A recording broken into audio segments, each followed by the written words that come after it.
Hello everyone, कैसे हैं आप सब।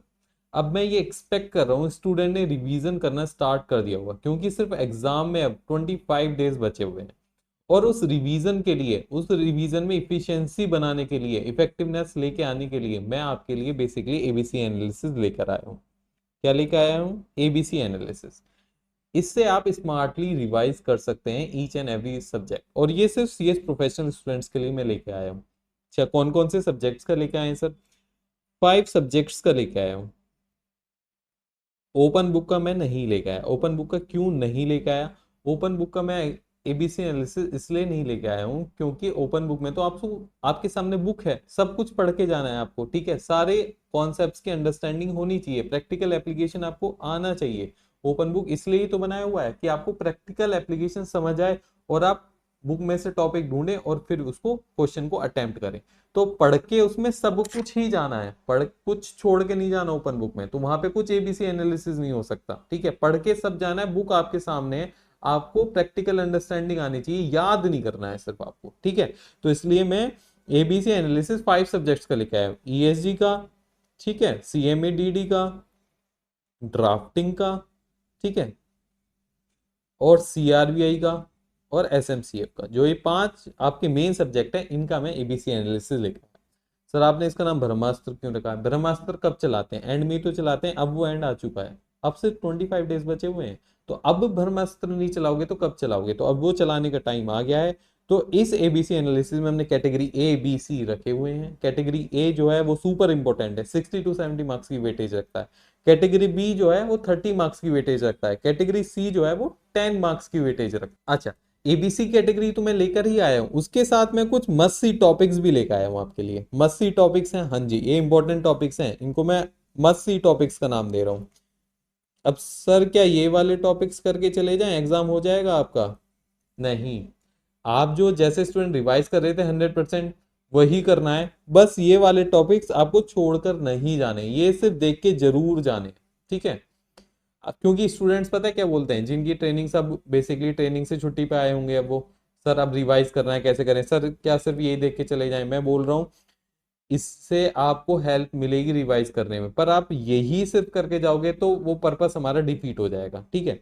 तो ये देखकर जाने, 100% देख के जाने, क्योंकि यहां से जो एग्जाम में आने वाला है वो 65 मार्क्स का कंफर्म्ड मैं बोल रहा हूँ। 70 मार्क्स का सीएमडीडी का पेपर लास्ट टाइम आया हुआ था। 65 मार्क्स का मैं एटलीस्ट बोल रहा हूँ, कंफर्म्ड है 65 मार्क्स का इस एबीसी एनालिसिस से आने ही वाला है, पक्का आने वाला है। तो ये टॉपिक्स आप 100% जरूर करके जाएंगे, कुछ भी छोड़कर नहीं जाएंगे। अच्छा, एक क्वेरी मेरे पास बहुत आ रही थी, सर अभी हमारा सिलेबस कंप्लीट नहीं हुआ है, क्या करें? देखिए, मानता हूं आपका 70 to 80% सिलेबस कंप्लीट हो गया है और अभी आपका 20 to 30% सिलेबस रहता है, ठीक है। यही सिचुएशन है। क्यों आप रिवीजन करना स्टार्ट नहीं कर रहे? क्यों अभी सिलेबस कंप्लीशन पे लगे हुए हैं? कब स्टॉपेज लगाएंगे आप?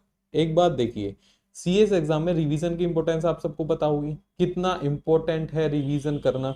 अगर आप 70 to 80% का रिवीजन नहीं करेंगे तो वो भी भूल जाएंगे। तो 20 to 30% के पीछे क्यों भाग रहे हो? 20 to 30% में से पेपर कितना आएगा? 15 नंबर का, 20 नंबर का? क्यों 80% का अपना 80 नंबर खराब कर रहे हो? और ऐसा थोड़ी आपने बिल्कुल पढ़ा ही नहीं होगा, ठीक है।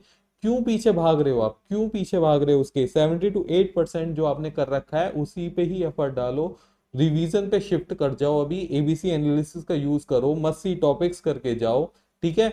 आपका एग्जाम बहुत अच्छा होने वाला है, बहुत ज्यादा अच्छा होने वाला है। 20 to 30% के पीछे भागोगे तो 70 to 80% जो आपके हाथ से बिल्कुल निकल जाएगा, क्योंकि रिवाइज नहीं करोगे तो एग्जाम में कॉन्फिडेंस नहीं आएगा। राइटिंग प्रैक्टिस आपने की भी नहीं होगी, क्योंकि आप किसके पीछे भाग रहे हो? सिर्फ रिवाइज, सिर्फ सिलेबस कंप्लीशन के पीछे भाग रहे हो। तो आज ही दी एंड लगा दो, कल से मुझे रिवीजन स्टार्ट करना है। 5 तारीख हो गई है, 25 दिन बचे उन्हें। अब मुझे सिर्फ रिवीजन रिवीजन रिवीजन करना है। जो मैंने 80% करा है उसको इतना अच्छे से स्ट्रॉन्ग करना है कि उस 80 में से मैं 70 लेके आऊं, ठीक है। तो ये बात मेरी बिल्कुल आप समझ लीजिए, बहुत सही बात बोल रहा हूं मैं, ठीक है। क्योंकि ये गलती अक्सर स्टूडेंट इस लेवल पर करते हैं। ये टाइम फिर बाद में नहीं आएगा। थोड़े दिन बाद आप पता है क्या बोलेंगे? जब आप 15 मई पे आ जाएंगे, 15 मई पे आप जब होंगे ना, आप क्या बोलेंगे? सर अब हमें जून 2026 नहीं दिख रहा, अब तो हमें दिसंबर दिख रहा है। क्यों? क्योंकि आप 20 to 30% के पीछे भाग रहे थे, और उससे क्या होगा फिर? वही June to December, June to December, December to June, June to December, वही चलता रहेगा, वही चलता रहेगा, और ये कभी सीएस हाथ में ही नहीं आएगा। तो मैं आज बोल रहा हूँ रिवीजन बिल्कुल सिलेबस पे बिल्कुल स्टॉपेज लगा दो, कंप्लीशन अब छोड़ दो, जितना हो चुका है 70 to 80% उसी को रिवीजन करने में टाइम लगाओ। और एक एक घंटा, एक एक मिनट, एक एक सेकंड आपके लिए इंपॉर्टेंट है। इस लेवल पर कम से कम 10 से 11 घंटे आपको पढ़ना ही है। ये वो वाला लेवल आ चुका है, ये वो वाला टाइम आ चुका है, 11 घंटे आपको अपनी पढ़ाई के लिए देने ही होंगे। ठीक है? इस पीडीएफ का लिंक जो है आपको डिस्क्रिप्शन बॉक्स में मिल जाएगा। ठीक है? अगर आपकी कोई क्वेरी है तो बेसिकली नंबर भी यहाँ पे मेंशन्ड है, आप बेसिकली व्हाट्सएप कर सकते हैं। ठीक है? मेरा नंबर यहाँ पे मेंशन्ड है, आप व्हाट्सएप कर सकते हैं अगर आपकी कोई क्वेरी है।